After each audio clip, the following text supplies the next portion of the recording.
எடப்பாடியார் வந்தால் நல்லாயிருக்கும். இவங்க என்ன பண்ணாங்க, ஒன்றுமே பண்ணலையே.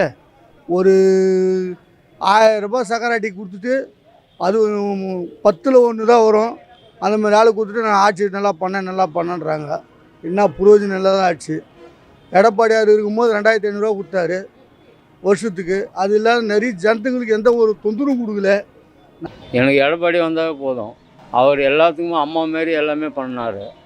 அந்த அம்மா சத்தப்போட அந்த அம்மா பண்ண மாரி அந்த 4 வருஷம் நல்லா பண்ணார். எடப்பாடி வரணுன்னு தான் நாங்கள் நினைக்கிறோம். நல்லது ஏற்கனவே பண்ணியிருக்கிறாரு. இது வரலும் பண்ணியிருக்கிறது வரலும் அது எவ்வளோ சேமம். இவங்களை விட அவர் மேலானது தான். எடப்பாடி நல்லா இருக்கு சார். இப்போ இருக்கிற ஆட்சியாக தான் நல்லா இருக்கும். எடப்பாடியார் வந்தால் நல்லா இருக்குன்னு நான் நினைக்கிறேன். எல்லாருமே நினைக்கிறேன். எடப்பாடியார் அமைஞ்சால் நல்லா இருக்கு. எல்லா மக்களும் நல்லா இருப்பாங்க. தமிழ்நாடு மக்களே நல்லா இருப்பாங்க. எடப்பாடியார் தான் வரணும். ரெட்டையில தான் வரணும். ரெட்டையில தான் ஜெயிக்கணும். இது நான் அவர் இருக்கிற வரலையும் ரெட்டையிலே தான் வரணும். ஸ்டாலின் பற்றி எங்களுக்கு வானே வேணாம். நாங்கள் நினச்சி கூட பார்க்க மாட்டோம். உண்மையாக சொல்கிறோம், எடப்பாடி தான்.